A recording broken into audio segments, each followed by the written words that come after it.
La marca del ganado. El primer animal apareció en el campo de los Dossen, y a nadie le hubiera llamado la atención de no haber estado tan cerca del camino y con la cabeza colgando. Fue a fines del 82 o principios del 83. Me acuerdo porque hacía pocos meses que había terminado la guerra, y todos hablábamos del hijo de Vidal, el veterinario, que había desaparecido en el mar. Para escapar del dolor, de esa ausencia tan absoluta que ni tumba había, Vidal se entregó al trabajo, y como no eran suficientes los animales enfermos para llenar sus horas, investigó cada una de las reses mutiladas que empezaron a aparecer desde entonces. En realidad, nunca supimos con certeza si el de los Dossen fue el primer caso, porque solo desde entonces nos preocuparon las señales. Aquí nunca llamó la atención una vaca muerta. Al principio, los Dossen le echaron la culpa al loco Espica, un viejo inofensivo que andaba cazando nutrias y gritando goles por el campo, con una radio portátil que había dejado de funcionar hace un cuarto de siglo. A todos nos pareció una injusticia que los Dossen le echaran la culpa, porque el viejo podía matar algo para comer, pero nunca hubiera hecho algo así. La cabeza casi seccionada, tiras de cuero arrancadas en distintos puntos de una manera caótica y precisa a la vez, como si el animal se hubiera convertido en objeto de una investigación o de un ritual. Y quedó claro que el loco Espica no había tenido nada que ver, porque en marzo del 83, durante la inundación, apareció flotando en el río 10 kilómetros al sur, y las mutilaciones, esa fue la palabra que usó Vidal, el veterinario, la primera vez, y que todos nosotros usamos desde entonces, continuaron. No me acuerdo si siguió después aquel novillo en el campo de la viuda Sabela, o el ternero que apareció atado al molino derrumbado, con la cabeza de otro en lugar de la suya. En cada caso, nuestro comisario, Baus, fue a buscar al veterinario para que estudiara las marcas y tratara de encontrar alguna pista. El comisario parecía desconcertado. Nunca en su vida había investigado nada, ya que en el campo, a diferencia de la ciudad, las cosas son o bien demasiado evidentes o completamente invisibles. Y tanto en un caso como en otro, la investigación es inútil. A partir de entonces, el bar que heredé de mi padre, y que apenas me permite sobrevivir, se convirtió en una especie de foro sobre las mutilaciones.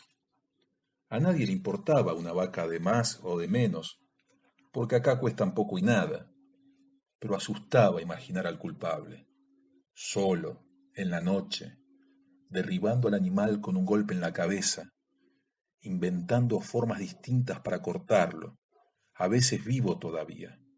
Así lo aseguraba el veterinario. Yáñez, el mecánico, decía que era una secta y que sabía de casos parecidos en las afueras de Trenquelauquen. Soria, el jefe de estación, hablaba de ovnis. Él siempre estaba viendo luces en el cielo, sacaba fotografías, paseaba solo por el campo en espera del encuentro. Las mutilaciones eran para él experimentos. Los extraterrestres analizaban las muestras de tejido. Como le dije que eso podría explicar los cortes, pero no otras aberraciones, las cabezas trocadas, las langostas encerradas en las heridas, las flores emergiendo de las órbitas oscuras, Soria se defendía. Era un experimento, sí, pero sobre nosotros. Estudiaban nuestras reacciones ante lo malvado y lo desconocido. Baus, el comisario, si tenía alguna teoría, la callaba. Investigó a los crotos que siempre andan por aquí, y a fuerza de tantos interrogatorios, terminó espantándolos, y hasta el día de hoy casi no ha vuelto a aparecer ninguno. Una noche, cuando le pregunté si realmente creía que eran ellos, me respondió, tranquilo, es uno de nosotros. ¿Pero quién? Porque aquellas mutilaciones no traían ningún beneficio, ni seguían un plan reconocible. Podían caer en el campo de cualquiera, y tampoco dentro de su locura seguían un sistema determinado. Vidal anotaba todo en una libreta de tapas azules, pero salvo cierta abundancia de marcas en la cabeza, no había otra constante. Iba a todos lados con su libreta, y cuando a veces cenaba en mi establecimiento, siempre solo, leía en voz baja aquella lista monótona, como si se tratara de un rezo. Los animales muertos le servían de excusa para estar siempre en movimiento, en busca de nuevos ejemplares, día y noche, para huir de su casa desierta y de los portarretratos con las fotos de su hijo. A la tarde, frente a los vasos de ginebra o de fernet, todos hablaban con una autoridad infinita en la materia, mientras jugaban al dominó y esperaban con ansiedad que el próximo parroquiano irrumpiera con alguna nueva noticia. Ya no veíamos los animales muertos como pertenecientes a uno u otro dueño, sino como reses marcadas a través de las mutilaciones para señalar su pertenencia a un mismo rebaño fantasmal que no cesaba de crecer. Hubo casos más espectaculares que otros y de una ejecución más arriesgada, como el ternerito que apareció colgado en la finca de los Dorey, muy cerca de la casa. Los Dorey no oyeron nada.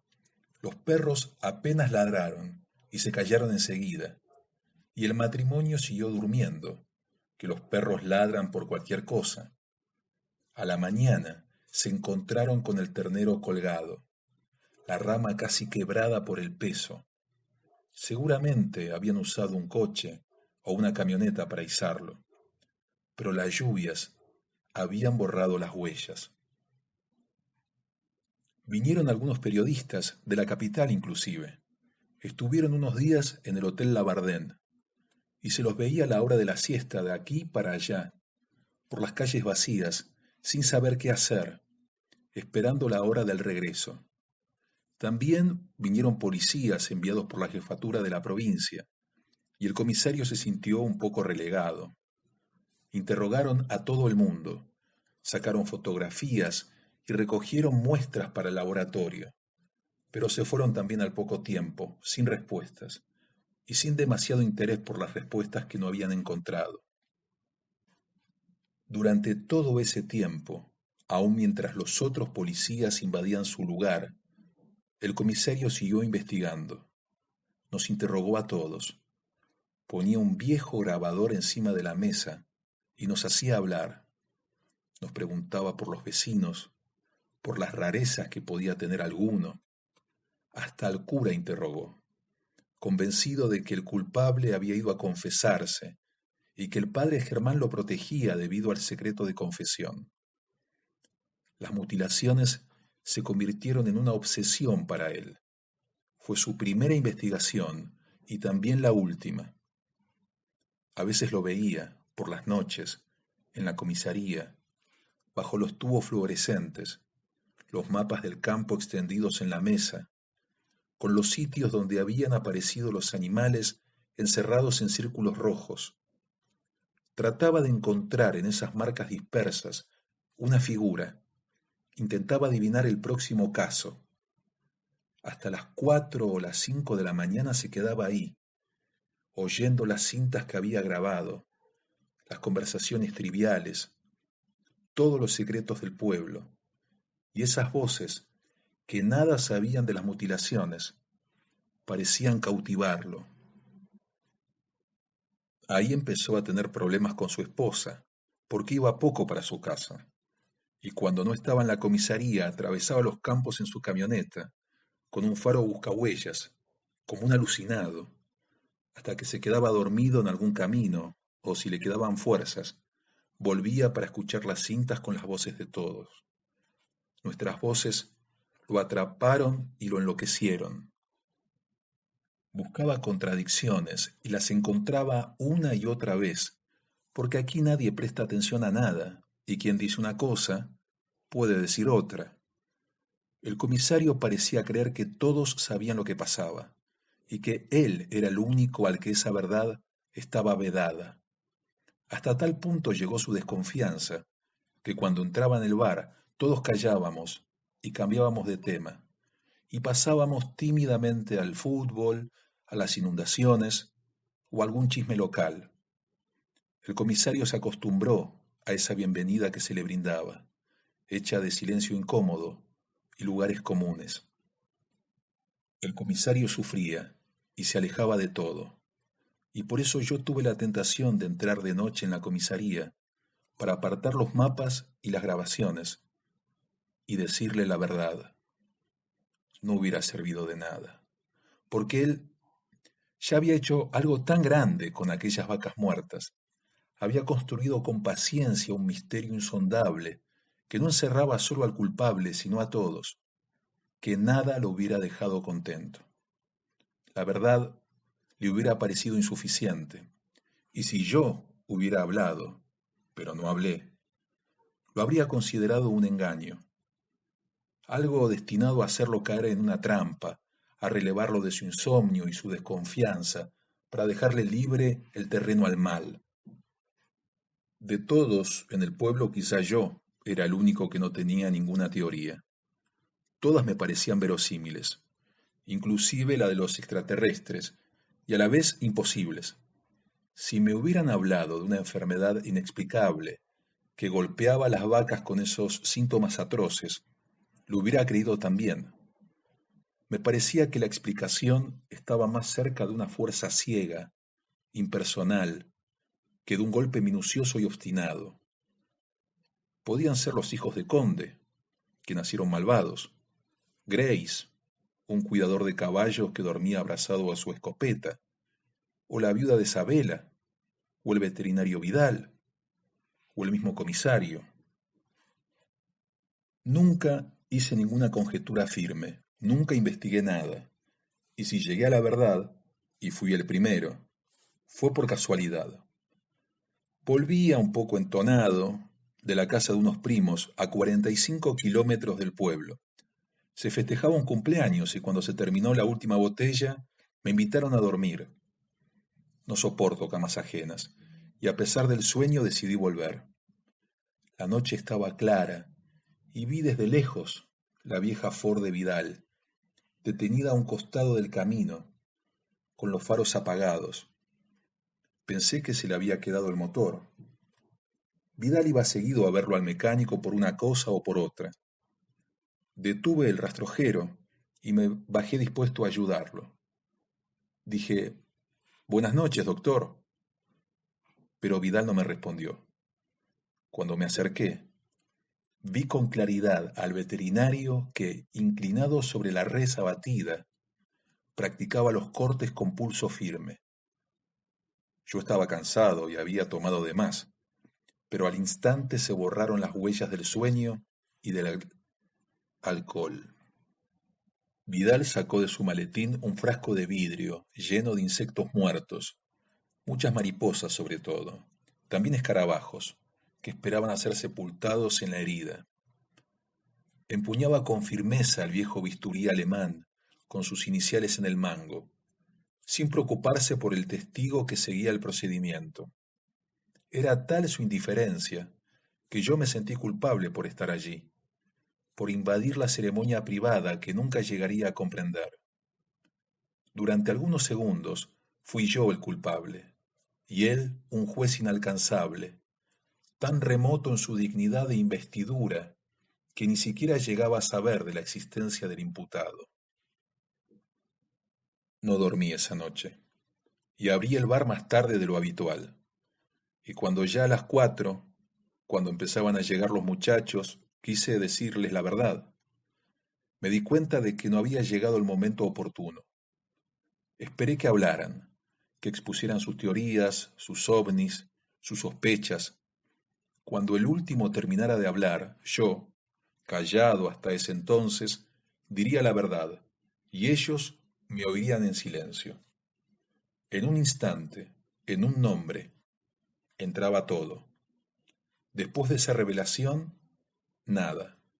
Perdería el poder del secreto. Decidí dejarlo para el día siguiente. Pero entonces tampoco me pareció que era el momento oportuno. Me gustaba escucharlos hablar, confrontar en silencio sus torpes deducciones con el secreto, y a causa de esa satisfacción, fui más amable que nunca, y serví medidas más generosas, y la casa invitaba con cualquier excusa, con tal de que aquellas voces no callaran nunca. Mi secreto no me distanció, al contrario, me sentí más cerca de ellos, ahora que los veía inocentes, ingenuos, moviéndose a ciegas en un mundo cuyos mecanismos ignoraban por completo. Pasaron 3 semanas desde la noche que vi la Ford de Vidal junto al camino, hasta la mañana en que el veterinario entró a mi establecimiento para pedir una grapa. Después de tomarla de un trago, me preguntó por qué no había hablado. Le dije que no era asunto de mi incumbencia, y pareció aceptar mi respuesta como algo razonable. Era evidente que él también pensaba que el asunto no era de la incumbencia de nadie más. Me costó hablar con él. Me daba cierto pudor, como si fuéramos cómplices de alguna situación no solo espantosa, sino también ridícula. Pero al fin pregunté, ¿por qué? Dije solo, ¿por qué? Incapaz de terminar la pregunta. No esperaba respuesta, porque me parecía que todo lo que se podía decir estaba escrito ahí, en el idioma hecho de reses muertas y combinaciones abominables. Pero el veterinario dejó 2 monedas en la mesa y respondió. Dijo que siempre había sido un buen veterinario, que había llegado a entender a los animales a través de señales invisibles para otros. Estudiaba el pelaje, pero también sus huellas, las marcas en el pasto, los árboles cercanos.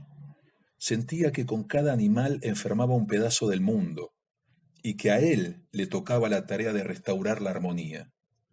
Así lo había hecho por años y por eso los ganaderos de la zona confiaban en él. Después, las cosas cambiaron. A su hijo le tocó primero la marina, luego una base naval en el sur y finalmente la guerra. Él lo esperó sin optimismo y sin miedo, hasta que una mañana un falcón blanco de la marina, con una banderita en la antena, se detuvo frente a su casa. Él lo vio llegar desde la ventana. Del auto bajó un joven oficial que caminó con lentitud hacia la puerta, como esperando que en el camino le ocurriera algún incidente que lo hiciera desistir de su misión. Se notaba que nunca había hecho lo que ahora le tocaba hacer.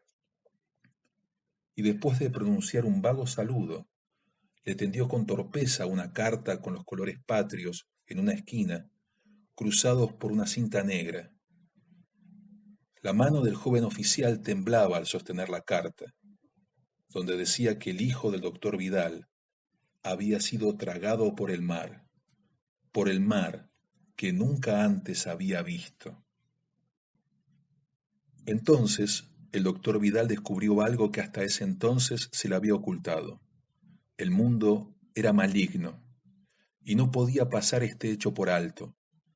No podía seguir curando animales, ni creer que trabajaba para alguna armonía que los otros hombres eran incapaces de ver. No existía ninguna armonía, ni ninguna verdadera curación posible. Sintió que la cura era una falta a la verdad. Siguió sanando a los animales, porque era su trabajo y no sabía hacer otra cosa, pero decidió dejar en la noche y en los campos una marca, la señal que decía con claridad que él no había sido engañado, que a todos podían mentir, pero no a él, que sabía de qué se trataba la cosa. Entonces se dedicó a curar, pero también a matar y a mutilar, a dejar en la noche las letras sangrientas de su mensaje. No dijo destinado a quién o qué. Yo lo había escuchado en silencio, sin interrumpirlo ni hacerle ninguna otra pregunta, y no lo saludé ni me saludó cuando se fue. No sé si la explicación tuvo algo que ver, pero a partir de allí hubo menos casos, uno cada 3 semanas, no más. Otras noticias nos distrajeron un poco y alargaron las partidas de dominó hasta que empezaba la noche. Beatriz, la esposa de Baus, el comisario, cansada de las ausencias, los ataques de ira y el misterio, lo dejó, sin avisarle nada. Hizo las valijas y desapareció. Y cuando el comisario llegó casi al amanecer a su casa, después de una expedición nocturna, se encontró con una grabación, hecha en la misma grabadora del comisario, donde la mujer decía que no soportaba más, que las cosas no podían seguir así, etc. La mujer había hecho una grabación, porque decía que lo único que escuchaba su esposo eran aquellas cintas, y que si dejaba un papel escrito, probablemente no le prestaría atención. 10 días después, Baus miró por última vez los planos, las vacas de juguete en las que practicaba las incisiones, y salió para meterse en el terreno de Grace, aunque sabía que estaba loco, que dormía abrazado a la escopeta y disparaba a cualquier cosa que se moviera en la noche. La muerte convirtió a Baus en un héroe para los muchachos del bar, que desde entonces contaron como hazañas algunos episodios menores de su actuación policial.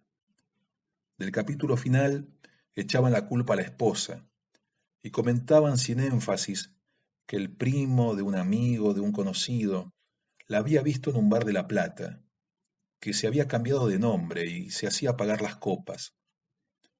De vez en cuando yo intentaba desde la sombra llevar el tema hacia los animales mutilados, pero no lograba interesarlos. Y más de uno a esa altura me respondía, ¿a quién le importa? Nunca estuve tan cerca de decir la verdad, pero la había llevado tanto tiempo conmigo que ya no sabía cómo decirla. Después vino la sequía y la avioneta que cayó en el campo de los Ruiz y otras distracciones, y ya nadie volvió a hablar de las vacas muertas. Vidal casi nunca venía al establecimiento, y no me animaba a ir a buscarlo para preguntarle por qué había terminado. Si acaso creía que el mundo se había curado, o que su mensaje había dejado de tener importancia. Una noche, cerca de fin de año, días después de que el nuevo comisario, un hombre joven, de apellido Lema, llegara al pueblo, Vidal se sentó junto a la ventana y se quedó ahí, mudo, con el vasito de grapa en la mano, hasta que no quedó nadie más. Actué sin pensar, como si hubiera tomado la decisión mucho tiempo antes, en espera del momento oportuno. Cuando el veterinario se levantó para ir al baño, abrí su maletín y saqué el bisturí alemán. Después seguí acomodando las sillas boca abajo sobre las mesas. Esa misma noche, caminé y caminé sin rumbo, armado con una llave inglesa y el bisturí en el bolsillo izquierdo de mi camisa, el filo envuelto en papel de diario. Cuando la vaca ya estaba caída y marcada, como una ofrenda a un dios malvado y hambriento, dejé caer el bisturí en la herida. Ese era mi mensaje, para quien lo supiera entender. El nuevo comisario, Lema, lo supo entender, y a los 2 días se presentó en la casa del veterinario. No fue necesario que preguntara nada, porque Vidal confesó todo, inclusive la última mutilación, y se dejó arrastrar por salas de espera de juzgados y hospitales y calabozos de comisaría. No dio explicaciones, ni mostró ninguna forma de arrepentimiento. Cuando salió en libertad, a las 2 semanas, malvendió la casa y se asentó un poco más al sur, del otro lado del río, donde nadie lo conocía. En el bar se volvió a hablar de las mutilaciones, y cada uno barajaba los distintos motivos que podía haber tenido el veterinario, pero todos hablaban con una rara cautela, como si supieran que el misterio, antes tan ajeno, ahora formaba parte de algo que nos involucraba. Hablaban con frases sin terminar. Yo volví a mi silencio. Había vuelto a tener mi secreto. Nada supimos de Vidal durante 5 años, hasta que llegó la noticia de su muerte en un accidente automovilístico. Fue en la ruta, una noche clara después de una tormenta. El día anterior el viento había tirado el alambrado y quedó ganado suelto en el camino. Los animales se avistaban a lo lejos, pero el veterinario, en lugar de frenar la marcha, aceleró contra las formas lentas y oscuras que lo esperaban. ¿Acaso pensó que el mensaje, fuera cual fuese su destinatario, no había sido lo bastante claro, y que hacía falta un último sacrificio para hacerlo legible?